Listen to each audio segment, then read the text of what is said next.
Okay, here we go. This is the next part of the story with Moses and Miriam and Aaron, and all the Hebrew people are now on the other side of the sea, and they're in what we call the wilderness. So let's see what happens. It's such a long way, Miriam sighed. I know, said Aaron. It's hot in the daytime and cold at night, and I'm so hungry. So am I, said Miriam. But there's no food anywhere. The Hebrew people hadn't eaten anything for days. Why did you drag us out into the desert to die? They said to Moses. We were slaves in Egypt, but we had enough to eat. We can almost smell the meat cooking. The spices made it taste really good. We are not slaves anymore, but we are so hungry. You want us to die out here in the desert? No, I don't, said Moses. God doesn't want you to die either. God got us out of Egypt. God will give us food. Trust God. Please. Sure enough, in the evening a whole flock of birds flew into their camp. They were quail, a bird that looks like a small chicken.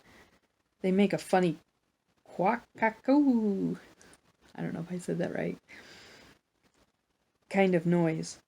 When you cook them, they taste really good. So the people caught the quail and cooked them for food. They said thank you to God for sending the quail. The next morning, they found some white sticky stuff growing on the plants on the ground. They called it manna. This is good, said Miriam. What does it taste like? Asked Aaron. Sort of like a biscuit made with honey. I like it. Moses told the people the manna would come every day. This is God's bread, he said. Gather enough for one day. On the 6th day of the week, gather twice as much, because the 7th day is our Sabbath, God's day of rest. Gather enough for the Sabbath on the 6th day so you can rest on the 7th. Now the people had enough to eat. They were happy for a little while. Then they started complaining again. So I'm going to skip to the next part. Let's see what happens. The people of Israel had been very hungry, but God had given them a special food called manna, which tasted really good. And God had sent some quail, birds that looked like small chickens. They cooked the quail on the fire, and they tasted good too. Now the people had enough to eat, but they were thirsty. There was no water anywhere. They started complaining again. Stop it, said Moses. Stop saying that God isn't good to us. But we're thirsty. We need water to drink. Don't talk like that, said Moses. God might get angry if you talk like that. But where is God? Asked the people. Is God still with us? Why did you drag us out of Egypt just so we would die of thirst here in the desert? They yelled at Moses. You've made things worse again. This is a terrible desert. God isn't here in this awful place. So Moses asked God, what am I supposed to do? The people have started to throw stones at me. They are ready to kill me. God told Moses to walk out into the desert. Go to a special rock that I will show you. Hit it hard with your walking stick. What good will that do? Asked Moses. Hitting a rock with a stick won't give me water. Do it, said God. So Moses hit the rock with his walking stick. Clean, pure water came running out of the rock. Then Moses said to the people, God is with us. Remember that. God is with us. God will never leave us. We are God's people. But the people didn't always remember.